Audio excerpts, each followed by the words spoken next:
Well, good afternoon, everyone, and let me welcome you to Carnegie. My name's Jim Collins. I run the Russia-Eurasia program here at Carnegie.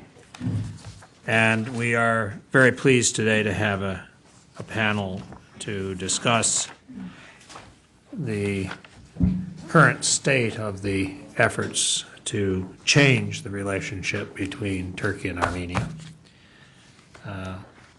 Last year, as I think everyone here knows, there was a substantial step taken to normalize the relationship between Armenia and Turkey in the signature of protocols. And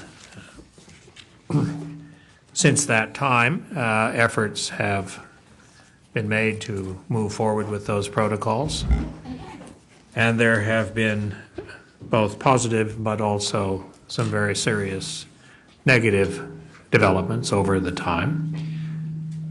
And I think those of us who want to see this project succeed have been thinking about what should be done, perhaps to give some greater impetus to keep this process alive, and to think about whether there are additional ways that the process can be encouraged. And so we have a panel today to talk about that, and there is a paper also, which I think if you have not, I hope you will pick up outside. It's called Armenia and Turkey, Bridging the Gap. It's by my colleague Tom DeWall, who has recently joined us at Carnegie as our senior associate dealing with the South Caucasus. But I am not going to spend a great deal of time introducing the panel. We have Henri Barclay, we have David Phillips, and we have Tom DeWall, who will be speaking to you today. You have their biographies in the invitation. And so I am, it's my role here only to try to moderate and keep the proceedings in an orderly fashion. And so without further taking up anyone's time, I'm going to turn the floor to our first speaker, Henri Barclay. Henri? Thanks, Jim. I don't know why I picked a short straw and I'm going first, but be that as it may. What I've been asked to do is kind of look at this from, try to explain the Turkish, not explain the Turkish perspective, but analyze the Turkish perspective. And what I will try and do is just give a quick, if you want, an analytical background, and then leave to what can be done to the question and answer period. So, at least in the first segment, don't expect answers from me. Actually, I want to wait what the others are going to say so I can figure out what I'm going to say. But anyway, jokes aside, look, where are we now? I mean, clearly, the Armenian-Turkish reconciliation process is on life support. But it's on life support, but it's not dead yet. And as we know from, shall we say, the medical profession, one can be on life support for a very long period of time, and things can get better later. And maybe in the short run, especially as the Turks go into the election cycle, and one can argue that they're already in the election cycle, not much may be done. And the trick will be to figure out what it is we can do to make this life support system work as efficiently and not revert back to a worse condition. In other words, for it not to die. So with that in mind, let me try to explain why it is, at least from my perspective, why is it that the Turks engaged in this Armenian protocols business. In a way, it was quite surprising. It started with the Turkish President Abdullah Gül accepting an invitation to go to a soccer game in Yerevan, and in of itself, this was actually a very, very important and psychological step. A step that was ferociously condemned by most of the opposition in Turkey, and as if President Gül was accepting something that was inconceivable. That said, in a way, he started a process. But I think ultimately, Gül was part of a much bigger change in thinking in Turkey. This Turkish government, the AKP government, of which Gül had been a foreign minister, came to power at the end of 2002 with very, very big ideas and very ambitious ideas. And part of this ambitious idea is about Turkey's role in the world. And initially, he couldn't do that much because first there was that little thing called the Iraq War that affected Turkish policy soon after the AKP government came to power. So as Iraq progressed, as the government found its bearings, it started to put into place this policy. And let me just quickly address the two aspects of why Armenia, and then I'll put all this in a much larger context. When you look at why the protocols were signed last year, there are basically two reasons. The one is the easy reason. I mean, it happened just before the April 24, the time when the President of the United States always makes a declaration whether or not he was going to use the G word, the genocide word, this year, considering the fact that President Obama had committed himself during the campaign on numerous occasions that he was going to recognize the events of 1915 as a genocide, and considering the fact that Secretary of State Clinton, when she was a senator, Speaker of the House, the Vice President, you name it. Everybody in the democratic hierarchy had committed themselves to the G word.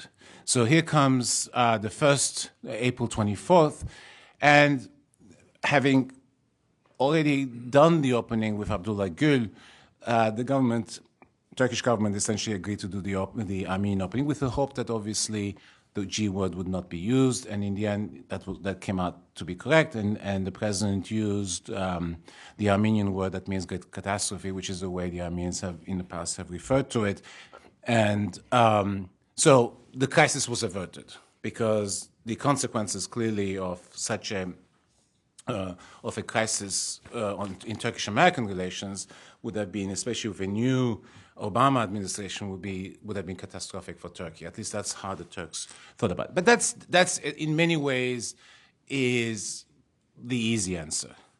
But I think there's a much more complicated answer, and I think irrespective of President Obama's election or the question of the use of the G word, the fact of the matter is I think the Turks were thinking and were moving in a new direction.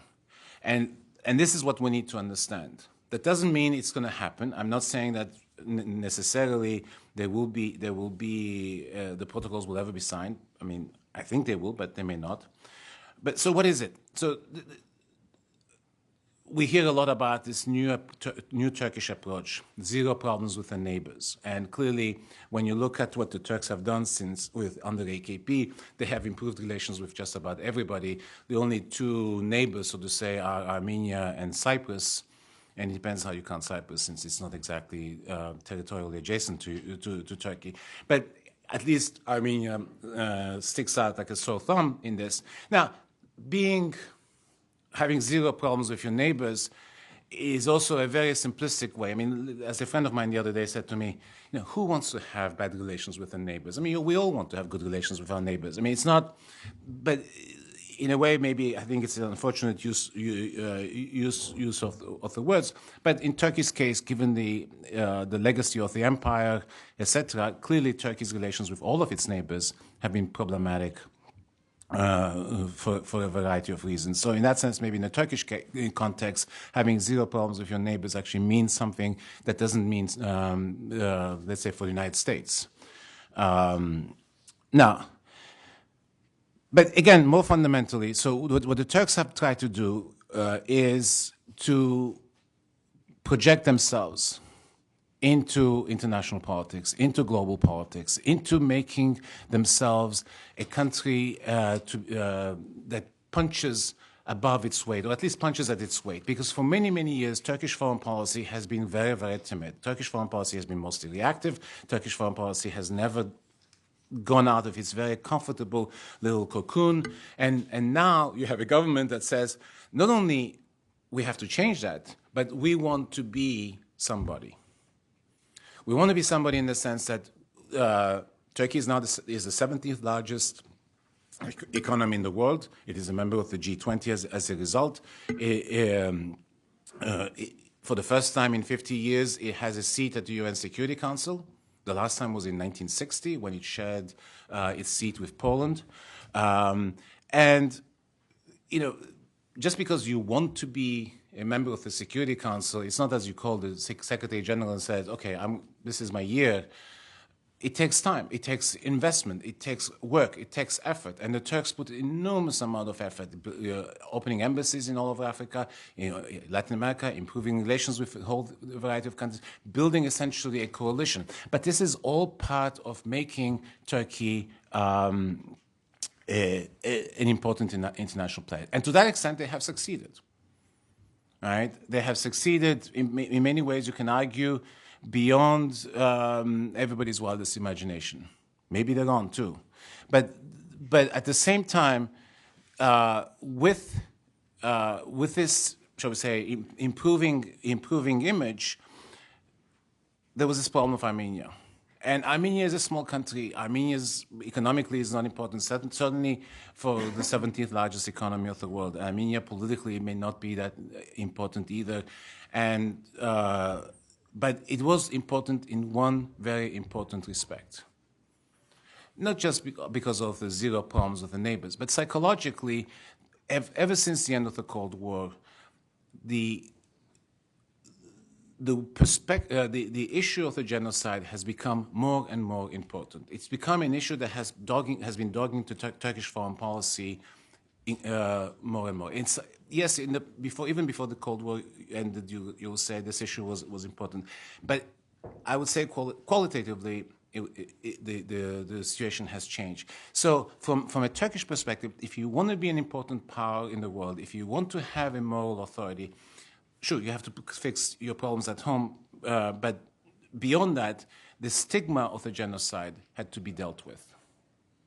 Right. Now, it isn't that the Turks are going to change their mind about whether or not it's been they committed genocide or not. It's not as if the Armenians are going to change their mind about this. But at least the perception of the creation of a process of reconciliation would help take some of the edge of that stigma. Because with that stigma, you cannot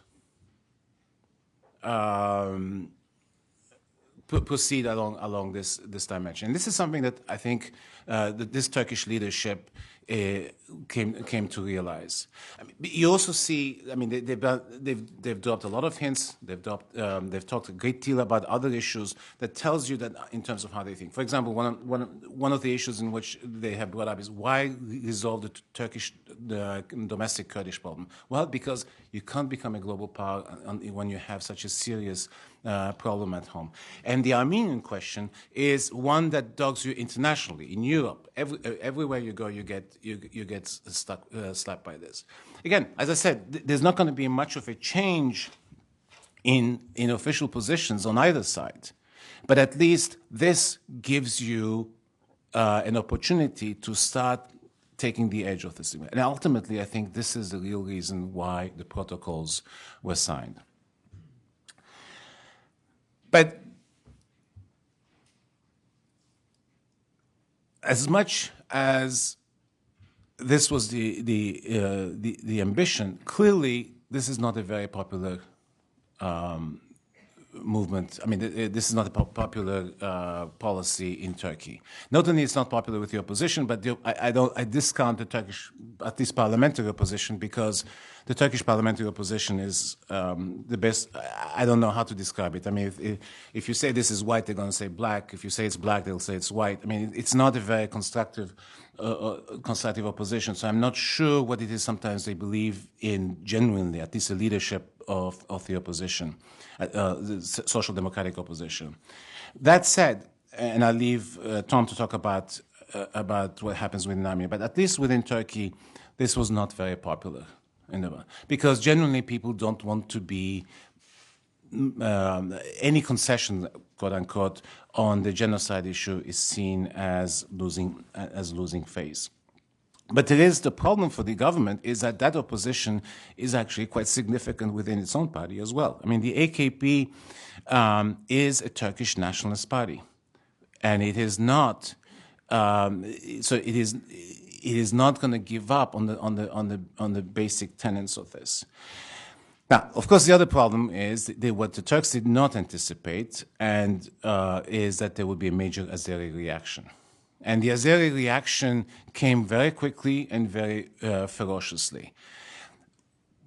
I'm not privy to what happened in the conversations between the Turks and the Armenians, or certainly between the Turks and the Azeris, but at least indications are that the Azeris did not really think that the Turks would sign the protocols, that they would talk about them, they would engage in the process, but somehow they would not be signed, or at least the impression that the Turks may have given to the Azeris as, yes, if we sign them, but this is also contingent on movement in the Nagorno-Karabakh issue. But of course, the protocols had no preconditions. Nagorno-Karabakh was not discussed, not mentioned in the protocols. So when the ferocious reaction took place, the Turkish Prime Minister, and this is where I'm not sure whether this was a pre-planned announcement or because he has a tendency of talking off the cuff, he responded by saying, of course, Nagorno-Karabakh is a precondition. So in effect, for the first time, somebody put a precondition on the signing of the protocols. And that started the process, but I think initially, as far as I can see, the Armenians did not necessarily react very negatively. People tended to ignore it. The real reaction came, of course, after the Armenian Constitutional Court ruled on this, on the protocols, and said that the protocols were in accordance with the Armenian Declaration of Independence and the Armenian Constitution, and therefore you can go ahead and submit them to the parliament and get them ratified. At that point, it looked like pressure had moved on to the Turks, and that the Turks had to do something, because both countries had agreed, as you know, to submit them to their parliaments. The Armenians did, pending the court decision, and the Turks had sent them but did not actually introduce them in their parliament. So the Turks had to do something, and that's when I think the Turks panicked, at least the government panicked, and then pointed out to a line not in the decision of the court, but in the discussion that the court published, saying that the Republic of Armenia stands in support of the task of achieving international recognition of the 1915 genocide in Ottoman Turkey and Western Armenia. This is paragraph 11 of the Armenian Declaration. And the Turks then said, you see, they're talking about the G word, therefore they have put a precondition. But part of the protocols, as you know, talks about the creation of a historical commission. Now, the Armenians are not going to not agree to a historical commission because they want to prove to the rest of the world that the genocide did not occur, and vice versa. The Turks are not going to agree to something because they want to prove to the rest of the world that the genocide did occur. Right? I mean, this is part of the process. It was an obfuscation. But to suddenly say that because of the reference to the Armenian Declaration of Independence, which the Turks knew existed, I mean, it's not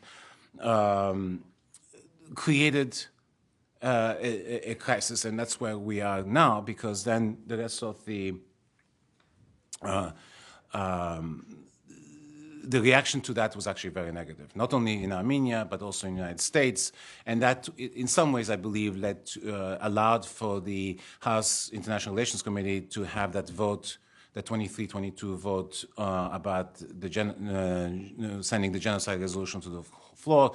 And then very quickly, we know that Erdogan made another, shall we say, unfortunate comment about kicking out 100,000 Armenian illegal workers in Turkey. Of course, there are no 100,000 Armenian illegal workers. There's maybe 12,000 at most. And that kind of started the issue. And this is where we are. I mean, the Turks are now going into in an election cycle. Elections will take place in July of 2011. So it seems to me that not much is going to happen in the interim. unless there's a major breakthrough on the Nagorno-Karabakh issue, but that's Tom's bailiwick. Thank you. Henry, thank you very much. David, could I turn the floor to you? You will explain to us how to reconcile these. Thank you, Ambassador Collins, and thank you, Tom, for your invitation. My remarks today will focus on the role of civil society, the activities of the Turkish-Armenian Reconciliation Commission, which I chaired, lessons from TARC's experience, and the role of civil society going forward. When the TARC was launched in 2001, it was the first structured dialogue between Turks and Armenians about reconciliation issues since the end of the Ottoman Empire. It was born out of work that I had done as a senior advisor for the State Department for Mark Grossman, focusing on Greek and Turkish issues. We brought together a number of Greek and Turkish working groups to collaborate in different areas. My partner in that area, in that project, was Ahmet Evin, who's here with us today. One of the activities that we did was a shared history project in which we looked at what the Greeks call the burning of Smyrna, what the Turks refer to as the fire of Izmir. Ambassador Grossman asked if we could do a similar kind of shared history project for Turks and Armenians. He warned me at the time that would be my hardest assignment yet, but rather naively enthusiastic, I accepted it. I got a little taste of how difficult it would be when I sat down with Van Krikorian and Bob Kalustian and started to talk to them about shared history. And they made very clear from the very beginning that there is no shared history when it comes to the Turkish and Armenian narrative. There's only one version of history, and that is the history of the Armenian genocide. Let me just clarify some facts about TARC, because there's been a lot of speculation concerning the Commission over the years. The U.S. government was not involved in the design or the development of TARC. It encouraged TARC's creation. It brought me into the process. It performed some initial liaison with Turkish and Armenian officials, but at no point did anyone from the State Department seek to instruct me how to run TARC's affairs. They probably knew that had they tried to do so, that I would have rejected their instruction. The U.S. government was the largest funder of TARC. Other governments also joined in supporting it, the governments of the United Kingdom, Sweden, Austria, and the Swiss authorities.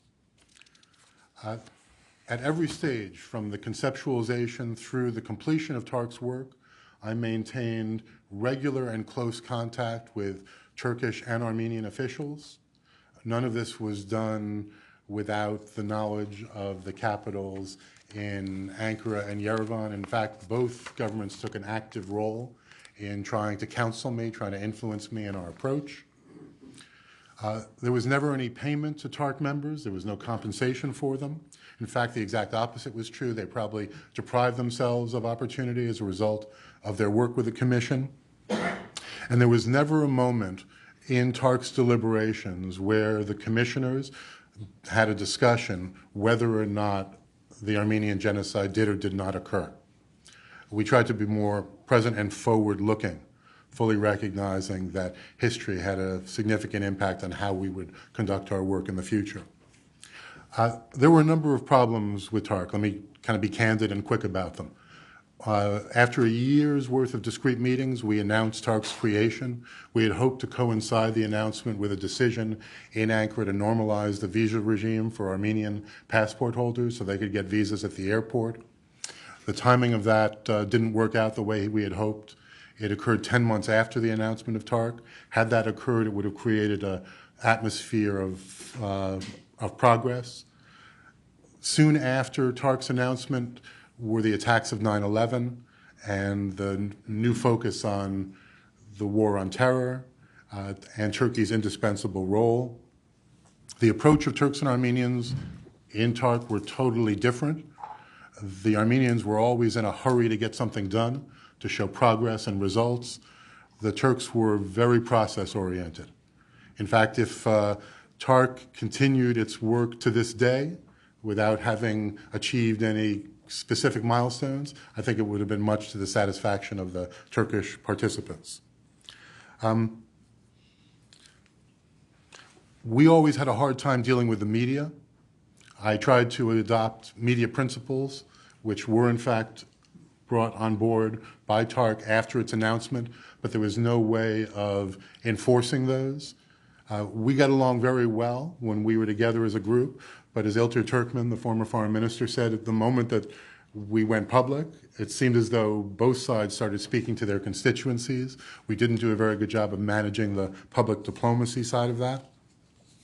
There was this perception that the United States government was in control of the process. As I said earlier, that wasn't the case, but that was a constant allegation that was raised about TARC that was used to discredit it. The selection of the TARC members that deliberately excluded Dashnaks was my decision entirely. I can assure you that if we had extremist nationalists from either the Armenian or Turkish side, that our discussions would have ended in 10 minutes' time. So what we tried to do is to have strong nationalist representatives from both, people like Andronik Magranian on the Armenian side, people like Gundiz Aktan on the Turkish side, but we deliberately excluded those that I would put into the ultra-nationalist camp. I was also accused throughout of being too robust a chairman. That may have indeed been the case, but I think at the end of the day, I succeeded in pissing both sides off equally, which may be some measure of success in this kind of work. So I would not have changed my demeanor or approach in any stretch of the word. The benefits of TARC. When we announced it, it became a lightning rod. It attracted a lot of criticism, mostly from the Armenian side, which was to my surprise. I thought it would be the Turks who would push back, but it was the Armenians who, in fact, went wobbly, and their support for TARC was not as strong as I expected it to be. We did create a safe space for other NGO activities. Keep in mind that when we started our discussion, there was literally no contact going on between Turks and Armenians. At the end of TARC's tenure in 2004, Track 2 activities became a virtual industry. Part of that was the funding of the American University's Track 2 program for Turkey and the Caucasus. We made dozens and dozens of sub-grants to Turkish and Armenian NGO groups who wanted to work together. There were inherent difficulties in doing so. Part of that was lacking the resource, so we developed a grant program in order to finance their activities on a fast track. We initially focused on cultural events, things like bringing the Ankara String Quartet to Yerevan, where there were protests, by the way, upon their arrival, Armenian folk dancers coming to Turkey. There were civil society partnerships, the Turkish-Armenian Business Council, the Chambers of Commerce heads from Van and Gyumri, local mayors, parliamentarians, media associations, women's groups, youth groups, student groups, professors, you name it. It was just an extraordinary plethora of joint activities that were stimulated by the announcement of TARC and then funded through the AU program. In fact, in his public remarks on TARC, Ambassador Grossman said to me, I asked you to start a dialogue and you catalyze a social movement. So if Track 2 is in fact trying to create a social movement, we were able to do so. We also were able to stimulate official contact between Turkish and Armenian officials. Prior to TARC, there was none. When TARC was announced, soon thereafter, there were a series of contacts. I won't enumerate them, but they were on the margins of the World Economic Forum, the General Assembly, the NATO Ministerial. Armenia opened an office in Istanbul with the Black Sea Economic Cooperation Council. Armenia was able to join the World Trade Organization. So there was an impact in official circles on what TARC was doing as a civil society initiative. Perhaps the greatest contribution that TARC was able to make was the legal analysis that TARC's commissioners sought through the International Center for Transitional Justice on, quote, the applicability of the Genocide Convention to events in the early 20th century. It took a year to negotiate the terms of reference to conduct that legal analysis. It took another year to perform it. You can imagine all the traps and ambushes involved in doing this kind of work. But ultimately, we released a legal finding, obviously non-binding, that in my mind was a win-win. It had something in it for both parties. For Turks, the legal finding stated very clearly and unequivocally that the Genocide Convention was intended to provide prospective obligation on its signatories. And therefore, any effort to apply the Genocide Convention to seek reparations or to make territorial claims would be null and void in international law. No such treaty has ever been applied retroactively. It did acknowledge that there were other instruments, including civil legal actions, that could be used to seek reparations, but it eliminated the use of the Genocide Convention in any kind of reparation or territorial claim process. There was also a finding there that was much to the liking of the Armenian participants. The legal eagles involved in the process studied the founding statute of the ICC in Rome, the ad hoc tribunals for Rwanda and Yugoslavia, and created a definition of genocide. More than one person died. Those persons belonged to a particular ethnic, racial, or religious group. There was a pattern to their killing, and the perpetrators of their killing had the intent to kill them. Now, the issue that has been primarily contested was the intent on the Turkish side. And the finding concluded that since the Ottoman rulers clearly knew when they ordered the deportation of up to 2 million Armenians from the Ottoman Empire, that more than one person would die, that the events in fact met the definition of genocide, and that journalists, scholars, and historians would be entitled to apply the term genocide to those events. Given the amount of effort that we put into developing this legal analysis, it was welcomed with remarkable silence. Unlike the announcement of TARC, which was greeted with a lot of hullabaloo on both sides, there was very little notice of the legal analysis. And to my mind, it represents a way forward that has not yet been fully appreciated or manifest, and its full value has yet to be realized. We initially thought that the commission was going to operate for a year. It, in fact, operated for 4 years. I'm grateful to Ted Sorensen, who chaired the legal analysis, and the Center for Transitional Justice for their help. After 4 years, President Bush, in his executive statement on April 4th, commended TARC for its work, and we decided to disband our activities and to issue a set of final recommendations.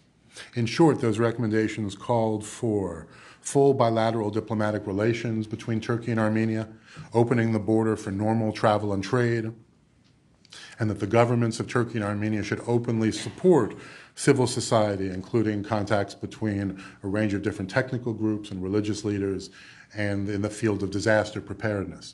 If you read the final recommendations of TARC, it reads as an early document of the protocols. The protocols that were signed on October 10th mirror the final conclusions of TARC, both in spirit and letter. So where do we go from here? Let me just very briefly give an analysis of what I think the situation is, and then talk a little bit about civil society's role going forward. I would say that there is almost no likelihood that the Turkish parliament is going to ratify the protocols in the next couple of weeks, or even in the next couple of months. The Armenian government has made it very clear that they're not going to allow the signing of the protocols to be used as a delaying tactic, and they have passed legislation in their parliament to rescind their signature from the protocols if, in fact, they are not ratified. The Armenian government has said they're prepared to ratify it in 1 business day. When next week President Sarkisian is here for the nuclear summit, I'm sure that on Tuesday when he sees President Obama, this is going to be a major topic of discussion. And he will, of course, encourage the president to use the genocide term in his presidential statement on April 24th. I would imagine that the White House is going to respond by saying, please don't rescind your signature, give us a little time. And the Armenian government will say, you can have a little time just out of respect for the office and you as a person, but that is not an open-ended process. I would guess that within 30 days after the April 24th anniversary, if there is not ratification, that we're going to see the signatures rescinded. And then there's a major train wreck that happens. All the progress that TARC worked on, that the panelists have worked on, that you all have been a part of, is going to be set back significantly. So we need to think a little bit about the role for civil society. Let's say there is ratification. Civil society is going to play a key role consolidating progress, building on successes. If there isn't ratification, civil society interaction, contact, and cooperation is going to become more of a safety net. How do we make sure that safety net is fully established?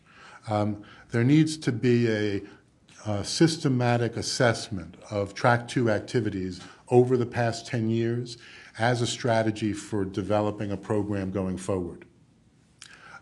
That assessment hasn't occurred. The embassies, the U.S. embassies in Yerevan and in Ankara haven't been doing contingency planning the way I would have hoped. Now's the time to think strategically about how do you mitigate a problem in the event that the train wreck occurs. One way to do that is to recapitalize this Track 2 fund and to make sure that there are funds available to Turkish and Armenian groups that are ready to work together. There is a pot of money at the U.S. Embassy in Yerevan that's dedicated for cross-border activities. That money has been in their account for some time. From my mind, that should have been allocated long ago, but now is the time to accelerate the distribution of those funds. U.S. Embassy Ankara also has RFPs that it has issued or will be issuing for a range of different areas like university cooperation, media partnerships, cultural cooperation. Very important to push those grants out the door as soon as possible. There also can be better cooperation between our embassies in Ankara and Yerevan. There should be regular meetings between officials of the two. U.S. aid officials from Yerevan, the PAO, and the public affairs staff in Ankara should be meeting in the respective capitals, making sure that things are well coordinated. The U.S. can also lead the creation of a donor affinity group on civil society initiatives. With another European country, they can look to raise additional funds, make those funds available to civil society organizations, make sure that what is already going to be difficult work isn't made more difficult by the lack of material resources. These are just a few strategies for trying to consolidate progress or cushion the blow. TARC went through a difficult endeavor. There are important lessons to be learned from its efforts, and now is a good moment to reflect and apply those as we go forward, which is why I welcomed your invitation to participate today. So thank you all. Okay. Thank you, David. Next, we'll hear from Tom DeWall, who is the author of the paper and has some thoughts about the problem we will and how we might approach it if, in fact, we don't have these protocols dealt with effectively. Thanks very much, Jim. I suppose I'm going to talk mostly about the Caucasus. I think what was very positive about the protocols was that this was a positive dynamic working for the Caucasus. Suddenly, Turkey, I think, and Henri partly said this, but I would go further and say Turkey deciding it wanted to be a neutral, disinterested player in the Caucasus, and it couldn't be that if the border with Armenia was closed. And then Russia also welcoming that, another historical development, Russia beginning to see Turkey not as a historical rival in the Caucasus, but as a potential partner. And this was a very positive dynamic which was propelling this process forward. Unfortunately, what we see happening is, I think, the perpetual curse of the Caucasus. So maybe this should be the title of a new Harry Potter book. It just always seems to be coming back and back. That short-term negative dynamics always seem to frustrate positive progress forward. It's as though the region is still stuck in the late 80s and early 90s, the period of kind of nationalism, of conflict, in which the default position that people take is a defensive posture. It's a hedgehog posture that we want to protect ourselves, we want to defend ourselves, and we're very cautious about moving forward. I was in Yerevan last month, and I was expecting a much more positive atmosphere in Yerevan about the potential for opening the border with Turkey. I mean, this is its largest border. It's its border to Europe. It's a border with a country that is a member of the EU customs union. Trade would be transformed. And yet there's still a lot of skepticism about this, still this hedgehog posture. Those Turks are trying to deceive us, or even the shops of Yerevan will be flooded with cheap Turkish goods. A lot of people who, amazingly enough, want that border to stay closed. I don't think that's the majority view, but it's a surprisingly large minority view. So that negative dynamic has affected people's minds to that extent. And obviously we've got the great volcano, sleeping volcano of the Caucasus, which is the Nagorno-Karabakh conflict between Armenia and Azerbaijan. And this dynamic is particularly visible in the Armenian-Azerbaijan conflict. Great hesitancy to move forward, to take bold steps. Leaders on both sides much preferring to live with the status quo unsatisfactory as it is, rather than move forward into the future. I don't necessarily blame the leaders for taking this posture. It is a very risky proposition to sign on a dotted line if you're an Armenian or Azerbaijani leader. It would transform your country and in very positive ways, but it is a risky thing to do. So maybe the question is more to the international community, to Europe and the United States and Russia and Turkey, about why aren't you doing enough to hold the hands of the Armenians and the Azerbaijanis? Why aren't you underpinning the Karabakh peace process with more resources? Let's think for a moment about this conflict. It's such a big problem that it's almost paradoxically invisible. It's the longest border in the Caucasus. The two countries in the Caucasus which have no relations. They have a ceasefire line between them, which is more than 110 miles long, with more than 20,000 soldiers on either side, monitored by just 6 European monitors. So a ceasefire that basically exists and persists with the goodwill only of the sides. We have long-running negotiations which enormous resources have been invested in. Sitting at the back of the room is Kerry Kavanagh, the former US co-chair, who did a lot at Key West, got very close with French and Russian support, but was frustrated, along with the French and the Russians. Again, the local dynamics frustrating international mediation. If this conflict were to reignite, I don't think it will tomorrow, but if it was to reignite down the line, this would be a catastrophe which would take in the whole of the Caucasus. It would touch Iran, Turkey, Russia. It would be an absolute catastrophe for a very wide region. So why is no progress being made? Well, there's this cautious international approach. The tail wags the dog in the Caucasus. Why get involved? Why risk? Why take the risk of moving forward? And always the skillful use by the local actors, playing off the international actors against each other, using their bilateral ties, and preventing forward progress. The Turkey-Armenia process was like a breath of fresh air. It threatened to change all this, to open up the Caucasus in a new way. Now, understandably, Azerbaijan felt very nervous. Azerbaijan has around 1/7 of its de jure territory under foreign control, under Armenian control. And Azerbaijan has been accustomed to seeing the closure of the Turkish border as leverage on Armenia over the Karabakh conflict. So that the logic goes, if the border opens, then Armenia is freer, Armenia is under less pressure, it will have less interest in giving up the occupied territories, and we, Azerbaijan, lose. And so this was the basic attitude about why Azerbaijan moved in heavily and pretty successfully to try and block forward movement in the Turkey-Armenia normalization process.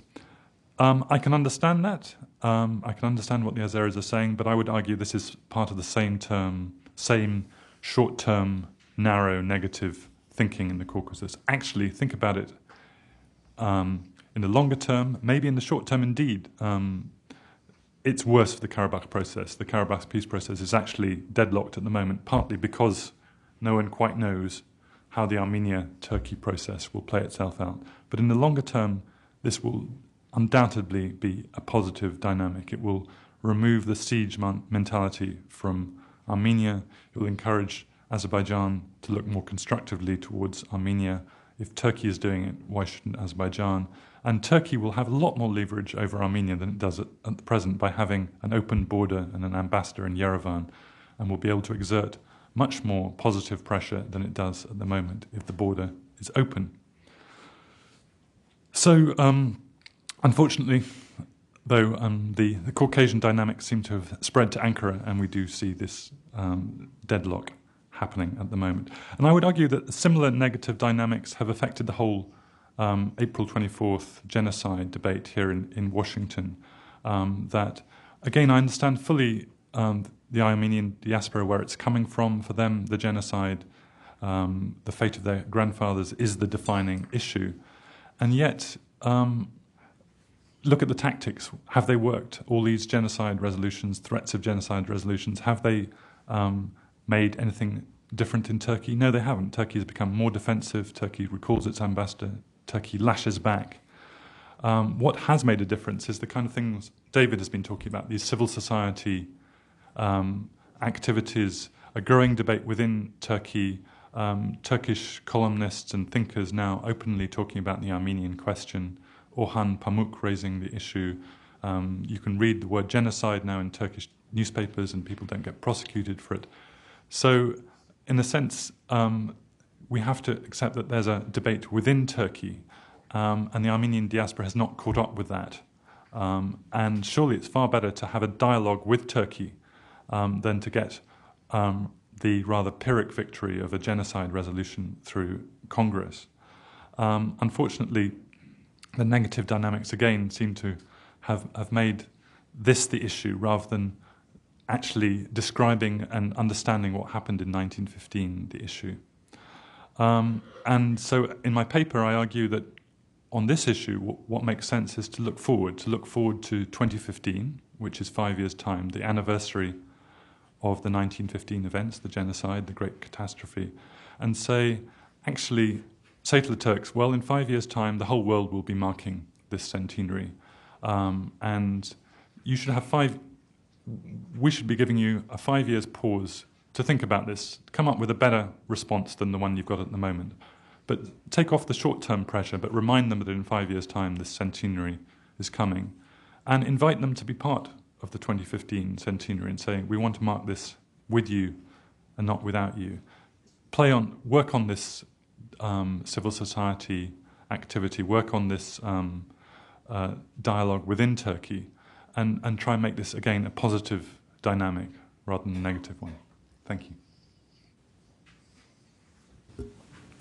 Well, thank you all. And I think we have plenty of material here to engage the audience, and so that's where I'd like to turn now.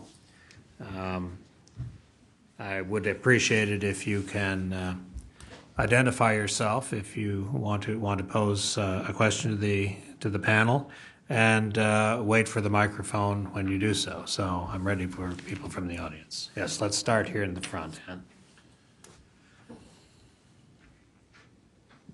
Hello, thank you for your presentations. Kate Nahapetian with the Armenian National Committee of America. I was wondering what understanding does each panelist have of the Armenian genocide? It seems some of you were careful on how you were talking about it, and I think it's very important for us to understand your background on the Armenian genocide, since you're proposing recommendations of steps forward, and the fact that you were surprised that people in Armenia weren't very enthusiastic about the border being open, I think maybe reflects a lack of understanding of the Armenian genocide for them to know that there 1.5 million people could be murdered and people couldn't even talk about it today, and the state that's bordering them is denying it and actually accusing Armenians of genocide. I mean, if you understand that, I think you might appreciate why they're not that enthusiastic about it. And it seems the protocols are not moving forward, and that the recommendation should be for to pursue Armenia's offer, which has been for several years, to normalize relations without any preconditions. You don't need and you don't need protocols to do that. Turkey was able to establish relations without having to have protocols that would need to be ratified by the parliament. That's the problem. They should normalize relations in a process that doesn't need to be ratified through a parliamentary procedure. All right. Well, let me have the panel. Okay, and then my comment. question is the TARC study on the legal aspects of the genocide. If you could tell us who the author is, we've tried to find out who that is and are not able to find out. They've kept it anonymous, and I was wondering why that's the case. Maybe, David, could you at least start off with the last question? Yeah, the author of the legal analysis is anonymous, and he or she remains anonymous at the author's request. I would just push back on one thing that you said, Tom. You referred to the efforts of the Armenian diaspora to gain recognition of the Armenian genocide. From my visit to Armenia on April 24th, I didn't see any separation between Armenians within Armenia and Armenians in the diaspora. I think that Armenians worldwide are bonded together through this common historical experience. I think it's a mischaracterization to say that recognition efforts are undertaken by the diaspora. The Constitution of Armenia and Armenian political leaders are clear on this matter. And then you asked for clarity about the positions of the panelists vis-a-vis the Armenian genocide. Or expertise, what studies have they done, and what's their background on the issues? Right, I mean, well, then my background is explained on the pages of my book on Silencing the Past. I'll refer you to that. Okay. I mean, I like anyone else who visits Armenia and takes an interest in the Caucasus. I've just read widely on the issue. I spend a lot of time in Armenia. I mean, David's right that the Armenian government also sets a priority on recognition of the genocide, but it's not its number one priority. I would say for the diaspora, it is the number one priority, and I think the majority of people in Armenia do want to see the border open. I was on a flight from Yerevan to Istanbul with a lot of businessmen who are all desperate for that border to be open so they can trade directly between Turkey and Armenia, not via Georgia.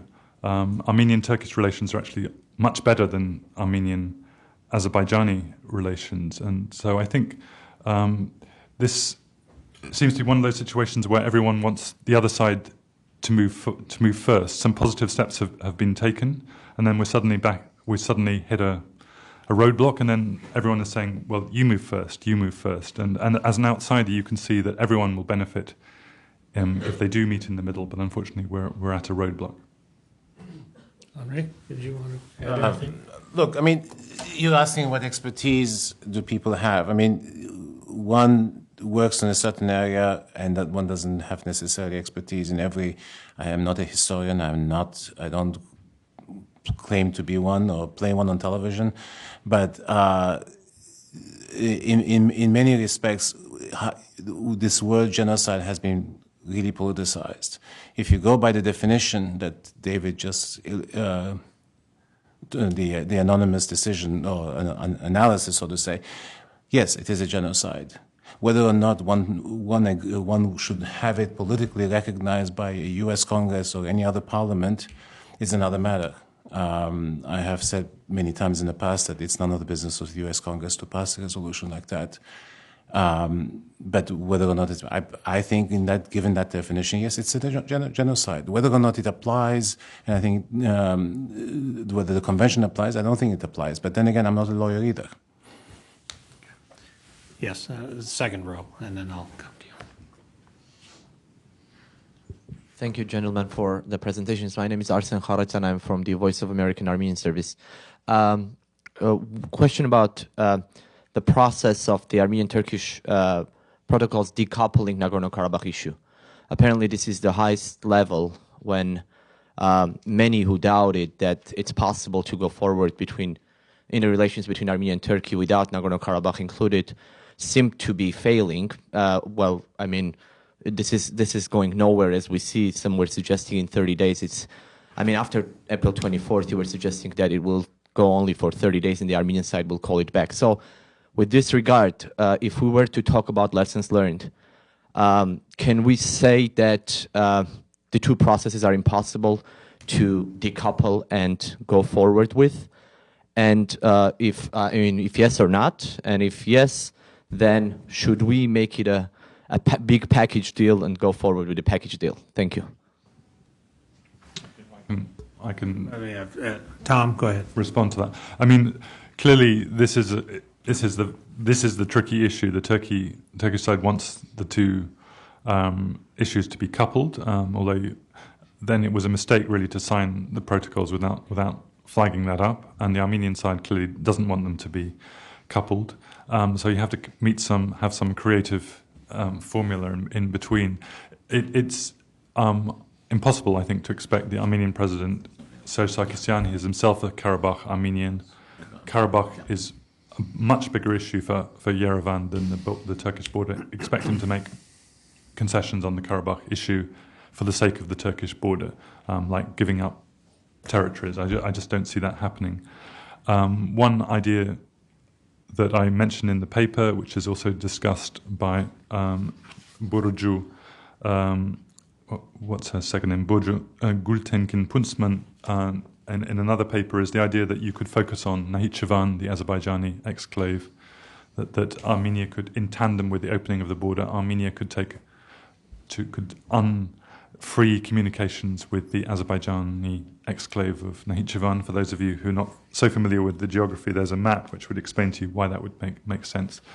But I also think there's an international role here. I do, as I said earlier, I do think it's up for the international community to step up here and start treating the Caucasus a bit like they used to treat the Balkans in the 1990s, really admitting that if you are going to fix these problems, you have to invest many more resources in them. So it's a matter of an international statement that we suddenly take this Karabakh issue much more seriously. Okay. David? When you read the protocols, there is no mention of Azerbaijan or Nagorno-Karabakh anywhere in the text. There's no mention in any of the annexes. When I sat with the Assistant Secretary of State immediately after the initialing of the protocols, he was gleeful about the fact that there had been a procedural breakthrough, which is that the protocols had de-linked progress on Nagorno-Karabakh with normalization and recognition. I expect that when President Obama visited Turkey in early April of last year, that this matter was discussed. There must have been some understandings that shaped his remarks to the Turkish Grand National Assembly on April 7th of last year. So from a legal and technical perspective, the breakthrough is that there's no linkage. The reality is that on a spiritual level, those issues are integrally linked.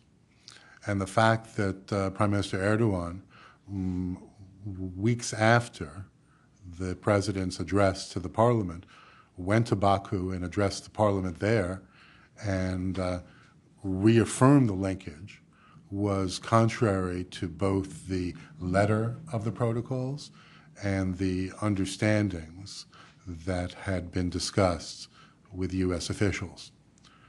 So if we're going to return to that understanding, we have to refer to the documents themselves, but we also have to understand that there is a metaphysical connection for both sides that we cannot disassociate. Henri? the protocols had a great deal of ambiguity attached to them, and that was obviously deliberate. But where we are today, I think it's kind of difficult to see how we can put together a package, a grand bargain, so to say, or whatever you want to call it. I said on the outset of my comments that this was on life support, and we should actually figure out a way of keeping it on life support until a better remedy appears. And it seems to me that the way probably to do it for the time being is for the Turks to say, frankly, look, we're having problems at home, let's delay this. How you put this diplomatically, I don't know. But it's very clear that there was a delegation of Turkish journalists and think tankers who went to Armenia the other day and spent a long time there. And the message that they got, and this was a fairly senior delegation, the message that they got says, look, things, just say that you can't do it now and we'll live with it. And I think we need to figure out a way for that to happen, because the protocols are not going to move. Nagorno-Karabakh is not going to be solved anytime soon. Right? We just need to figure out a way of keeping it alive. And I think that may be true for the think tankers and journalists, but I don't think that's true for the Armenian government. And they can't sit in the waiting room hoping for ratification indefinitely. This process has already gone on for more than a year. The protocols actually were finalized in February of 2009. They were initialed in April. They were finally signed in October.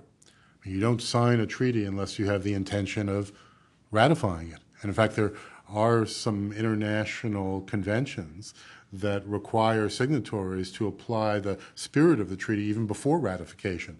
So I don't think this can be treated as an open-ended process. Well, just as a matter of fact, there are all kinds of treaties that are signed and not ratified. Exactly. And just take, for instance, the Convention on the Law of the Sea. Do they go into force if they're not ratified? Yes, but that's because it's a multilateral treaty. There are also many bilateral ones that do not. So, I mean, it's a problem.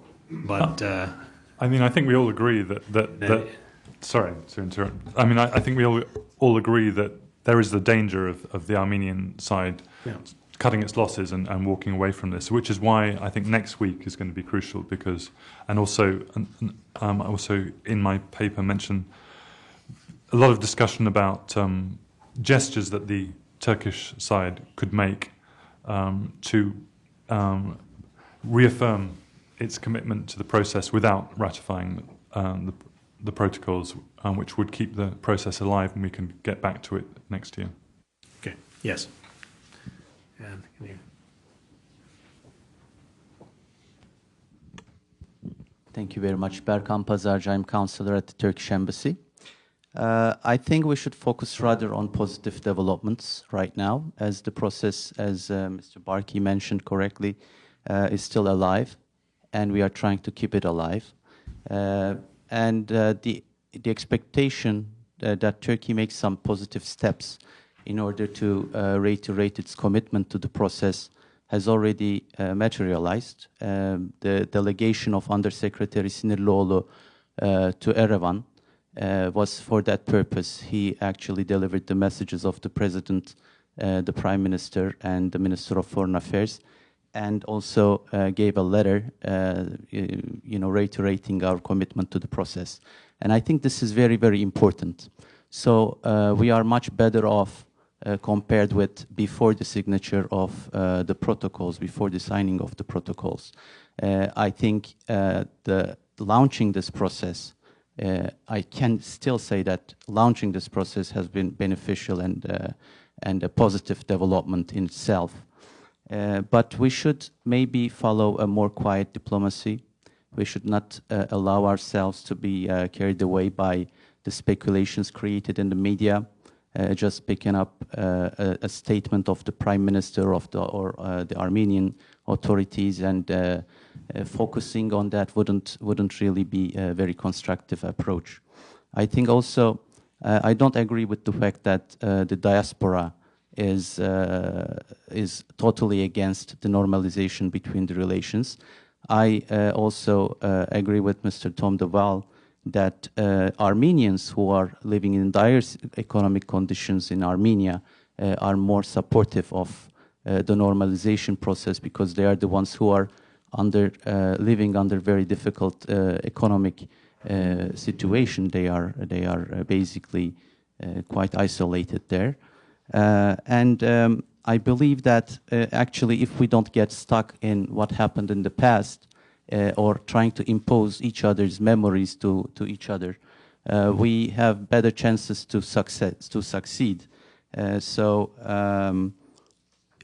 I would like to make a last comment about the definition that Mr. Phillips has just mentioned regarding during the TARC Commission's work. You said that there was the intention to kill more than one people. I think this is very simplistic. I haven't seen the study itself, but if you look at that lens, also what the Armenian gangs did in the Ottoman territories at the time was a genocide, because they had the intention to kill people. And don't forget that 1/4 of the Ottoman population perished during the same period. Therefore, I mean, this is not a definition of genocide. This is not a definition that anyone in the international, involved in international law would accept. And I think, more importantly, we should not focus on that. We should focus on dialogue and creating a more fruitful environment for moving ahead. Thank you very much. Okay. In the back, next to Kerry. Thank you very much. My name is Varujan Nerses and I'm from Armenian Embassy. Just wanted to reflect on a couple of points that was discussed here. First of all, on this issue of so-called linkages, one on being on Nagorno-Karabakh conflict that is often tried to be kind of exploited around this. Just to reiterate that throughout this entire negotiating process between my government and Turkish government, there has been not whatsoever linkage and also reference in these protocols on the Nagorno-Karabakh conflict. So these are totally separate issues, and any further attempts, be it by Turkey or any other government, to try to link those issues, it's totally counterproductive. And as we indicated in the past, it's gonna it's gonna drive those two processes to fail simultaneously or consequentially, God knows. The second issue is the issue on the genocide. Just to reiterate that my government view genocide recognition and Armenia-Turkey normalization process, that my government views those processes as totally separate issues.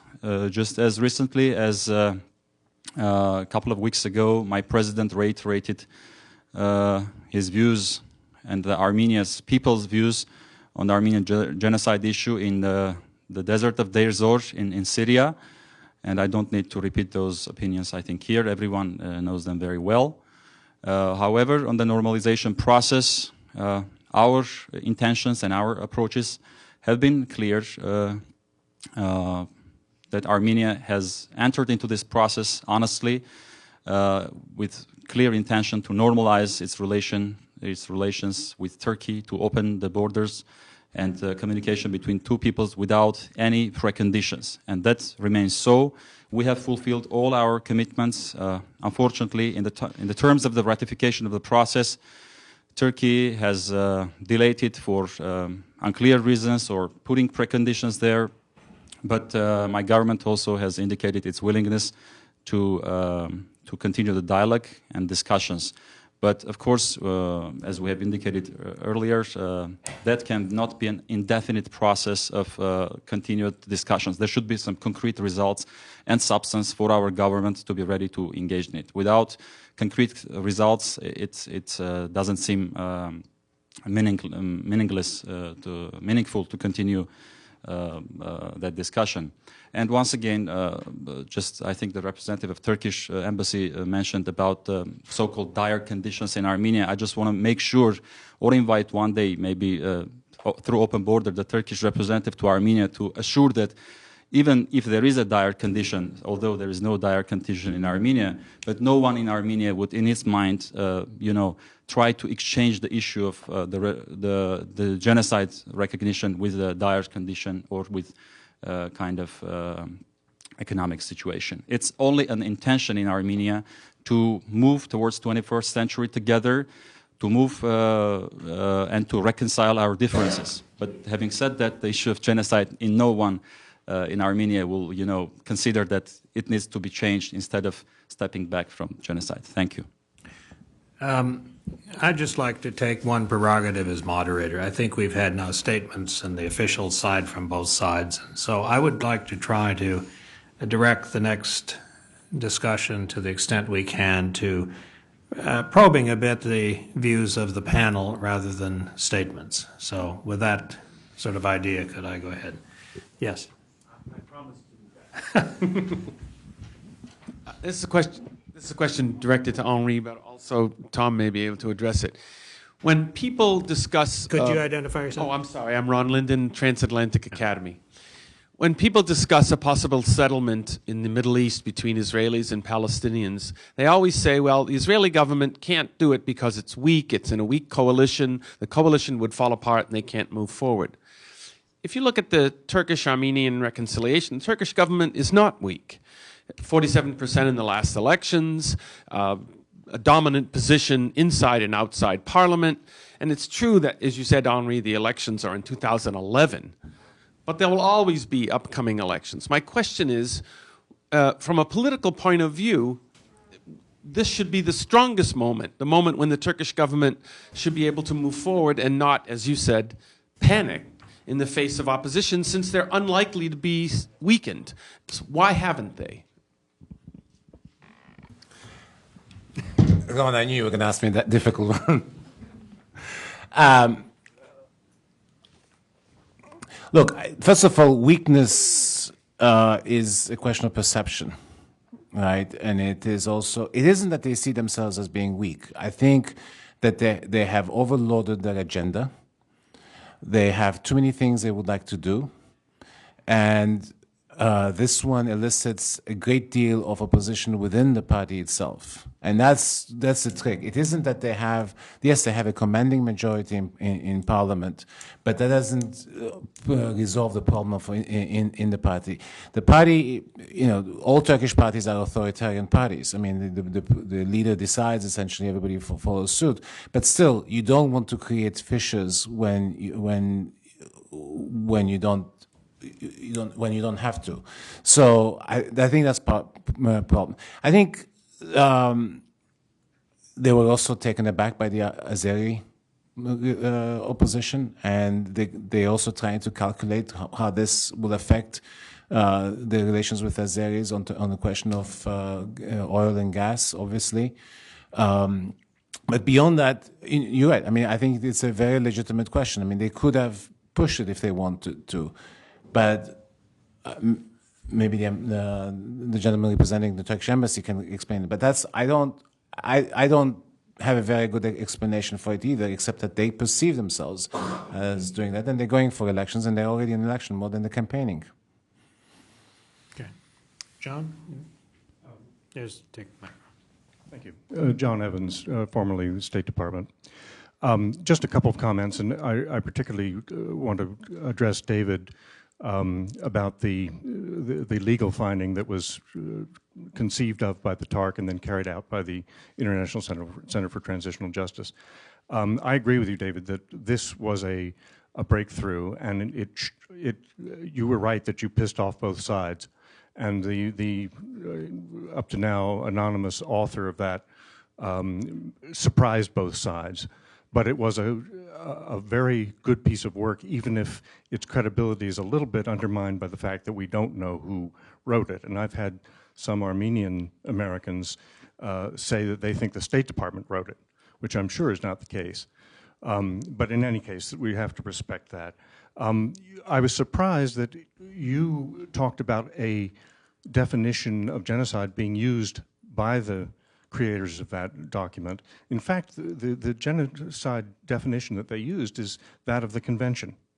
And the point that you didn't mention is that the finding was simply that some of the perpetrators had the requisite genocidal intent, not that the entire state did or anything like that. And I wondered if you might address that. I think that ultimately, for the resolution of these historical questions and legal questions, whatever happens in the next few years is going to approximate what your group did.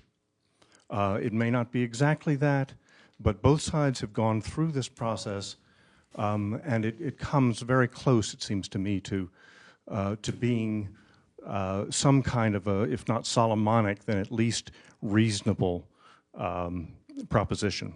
Thank you. David, you want to? Briefly, yes, the finding did use the term some of the Ottoman leaders. While I can't identify the author, I can say absolutely it was not the U.S. government. And I think your overall assumption is correct. The full potential of the legal analysis is something that hasn't yet been realized, and it will endure in the history of discussions around these issues and represents a potential benefit that both sides can use to their advantage. Okay. Yes, right here.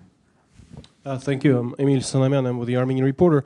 A quick observation regarding the role of the resolutions. I wanted to disagree with Tom on what the in fact impact they had in Turkey. It seems like, from my experience from observation in Turkey, the issue of the resolution and the recognition of the genocide is much more pertinent in Turkey than any issues related to Armenia.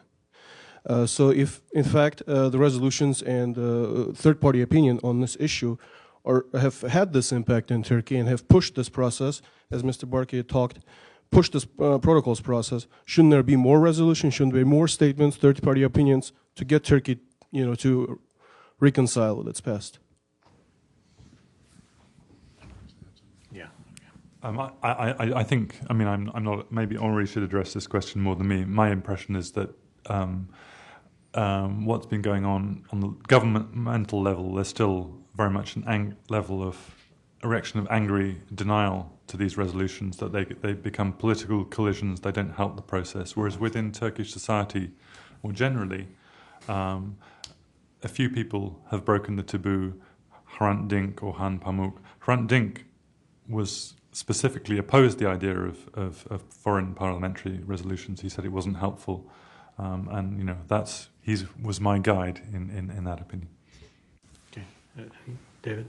Just as a point of fact, the annex doesn't call for the creation of a historical commission. The annex calls for a dialogue on historical issues for the purpose of confidence building.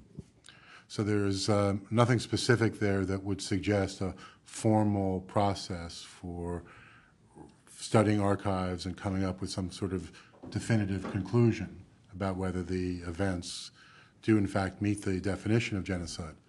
And I can say from my visits to Armenia over the years that there's no Armenian politician who can last a day if he accedes to a process that questions the veracity of the genocide. So the language of that annex was deliberately ambiguous.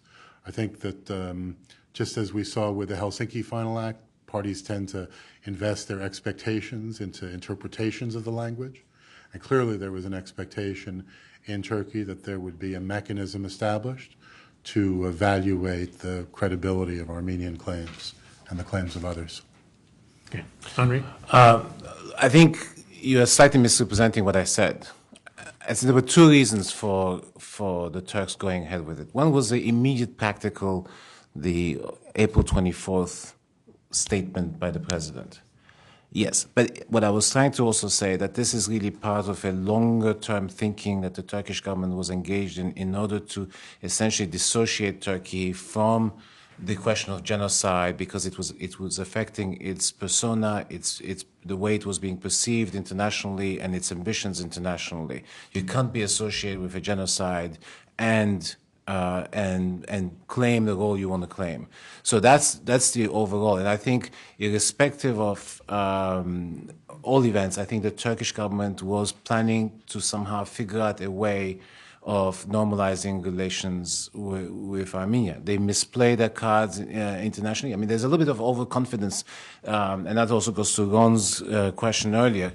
I mean, the Turks made mistakes in the sense that they were overconfident about their ability to politically manage this process, and they didn't manage it well. Right? So that's why we are where we are. And so, but in terms of genocide resolutions creating, you also have to put things in context. Look, for the Turks, for a very, very, very long time, not only there was no Armenian genocide, it was always the reverse. Right? That's what you were taught in schools.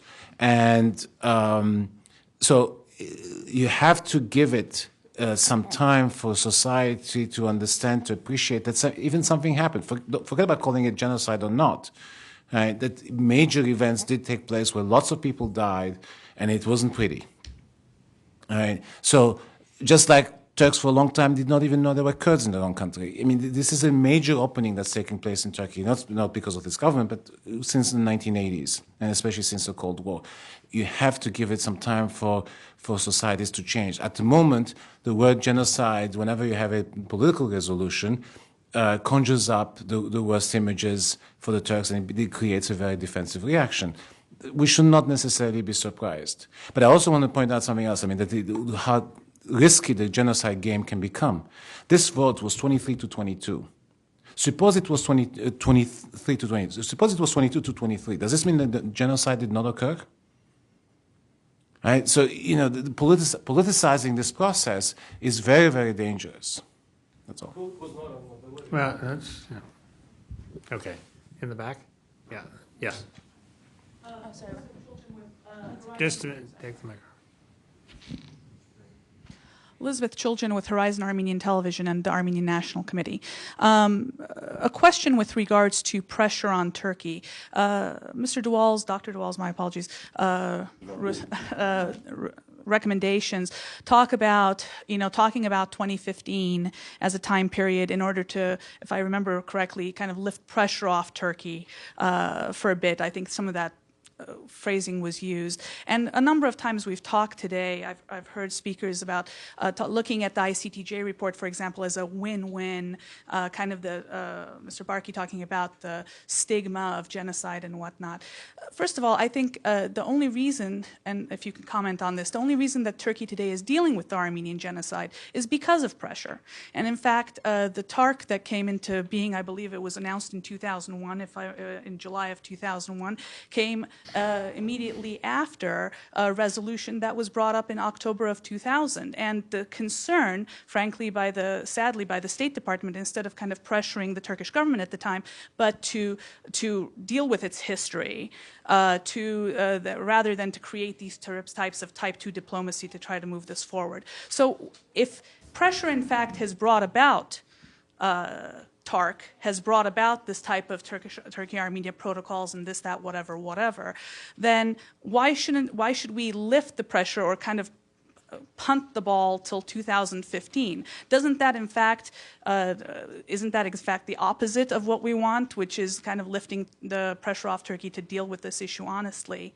And but let me have Tom address. But just as a follow-up, I mean, in terms of allowing Turkey to have time to deal with this issue, they've had 95 years. It's not like the issue happened 2 years ago. So the question then is, 95 years later, as they're dealing with this, the concept of please give me more time and give me another 5 years to deal with this sounds a bit hollow, doesn't it?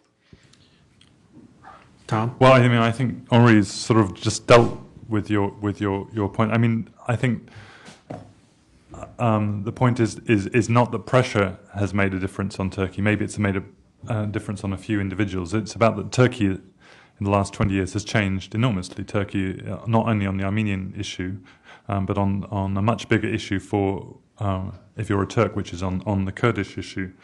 My point about 2015 is actually, it's not about so much lifting pressure from Turkey. It's about reframing it. It's about pointing out to Turkey that the whole world is going to be marking the centenary of this tragedy in 2015, and where do you, Turkey, want to be in 2015? And that's so it's not about lifting pressure here and putting pressure there. It's about asking a different kind of question and pointing out this centenary is going to be there, and what do you, Turkey, want to do about it?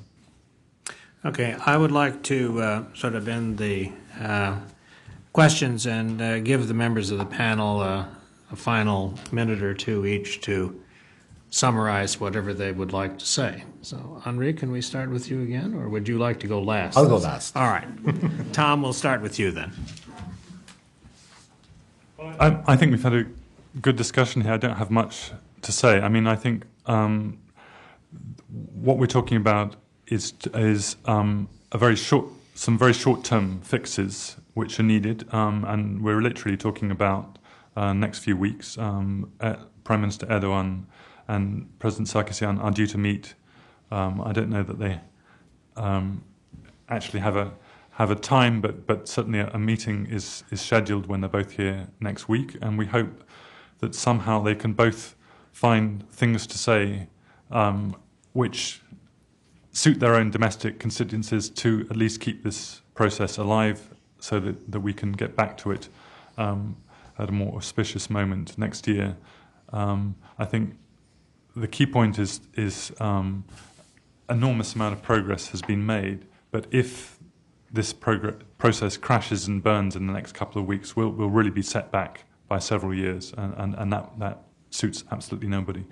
So there's a short-term fix which is needed, but also I do again come back to my central point, which is that what I find frustrating about the Caucasus, and Turkey has, as it were, been sucked into the Caucasus in this process, is that these short-term dynamics, bilateral agendas, kind of frustrate any long-term strategy, and how there's still an amazing lack of strategic thinking for this region. And I do think there's now a much more positive context after the war with Georgia. Paradoxically, it's possible to talk to Russia, if not about Georgia, much more constructively about Armenia and Azerbaijan. Russia and Turkey now have this growing partnership. So I think it's there's a little less zero-sum thinking for the Caucasus. So it is time for a more broad, interlinked strategy on the Caucasus in general, which can then set goals such as Armenia-Turkey normalization. It won't happen tomorrow, but set them for a few years down the line and move towards them starting now. Okay. David? Well, it seems that somehow I always get put in the middle. You are in the middle, yes. That's a role that I'm accustomed to. Tom, you talked about the change in Turkey over the past 20 years. I would highlight the dramatic change in Turkey as of late. And since 2003, Turkey is a transformed country. And with the failed coup in the spring of 2007, the formation of a government after elections of July 22nd, 2007, that doesn't rely on a coalition. Turkey is a very different country today than when I first visited in the late 80s. There has been a breakthrough in the rhetoric. I mean, you can talk about issues today in Turkey without getting thrown in jail or disappearing. Turkey talks about the Kurdish opening. It talks about Armenian issues. It's developed political and economic relations with Iraqi Kurdistan. This is a dramatically different setting just over the past 24 months than previously.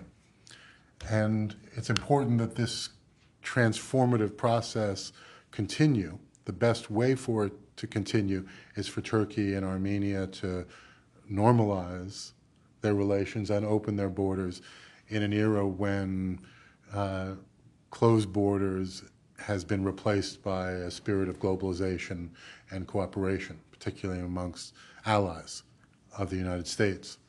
And that sort of leads me to my final point, which is the role of the United States. I mean, you talked about how the U.S. comported itself in the Balkans in the 1990s, it's absolutely crystal clear to me that unless the U.S. is proactive, that Turkish-Armenian relations aren't going to move forward. The fact that it took the Secretary of State's personal involvement to just bring the parties together on October 10th for signature is a testament to how vital America's role is, and whether it's working with civil society or working with governments to try to move forward with ratification and other strategies that involve civil society contact and cooperation. This is an area where the U.S. has a strategic interest and a compelling cause to become even more involved. And I hope that in the future, in order to prevent things from backsliding and consolidate progress, that the Obama administration is fully seized by the importance of this matter and works to move it forward. Okay, thank you, David. Henri? I want to make three comments. One, I would like to start off with earlier when I said that when the Turkish delegation visited Armenia, the message that was given to them was that if Turkey would say, look, we have problems, we have these X, Y reasons, we're going to have to delay the implementation, or at least the vote. David said, well, that's good for think tankers. Well, in fact, the message was given to them by the advisor to the president of Armenia. So it wasn't think tankers talking to think tankers or academics talking to academics. This was a deliberate message sent to the Turks to find some way to give Sarkisyan some room so that he doesn't pull back on the protocols. Because I think both sides realize that the protocols are to their best interest. Both win from this. There are really no losers in this. Here, the role of the U.S. government. It seems to me there's something a little bit disappointing about the role when we talk about the role of the U.S. government, because when it comes to Turkey, at least, it seems to me that the U.S. government pulled all its eggs in this one Armenian basket. They haven't really dealt with many of the other issues in the same way that they dealt with the Armenian question. The protocols and the rapprochement between Armenia and Turkey. And still we are facing quite severe problems. And I do think that they will put more pressure, but I think they need to approach Turkey much more comprehensively. You cannot just pick and choose on the Turkish menu and say, okay, I'm going to focus on this because this is where I'm going to get success. And in fact, when you look at the administration's first year, the Armenian protocol signature was one of the notable successes in foreign policy. There weren't that many others. I mean, the Middle East peace process we know where it is, and so on and so forth. So, but I do believe that you need to look and engage much more comprehensively, which leads me to my final point. Look, who was it that said, Madison, if men were angels, we wouldn't need governments? Well, not only men are not angels, but government leaders are not angels. And these things are always very difficult. There will be ups and downs, and political leaders will miscalculate, will talk, and we've seen with Erdogan. I mean, his last comment about the 100,000 Armenians kicking them out, it was probably the most unfortunate comment, and the Turks realized it as soon as he said it, because they went into immediate, explanation. They really didn't mean that. He really meant something else, blah, blah, blah. But the point is, people make mistakes. And political leaders make a lot of mistakes because they're in front of microphones and in front of, they're under pressure constantly, 24 hours a day. And mistakes will happen. And so we need essentially to figure out ways of sometimes saying, okay, so we have achieved this much. We may not get to point B right now, but it's okay if we get to it a year later. And that's what sometimes we need to focus on. Thank you. Okay. Well, let me thank the panel. And I want to thank the audience also for a good discussion and I think a treatment of a topic which has been one of the most difficult, one of the most emotional in many cases, that I've ever dealt with in my career in a way that was very constructive and I think has put a number of issues on the table in particular ways that are helpful. So thank you all very much for coming.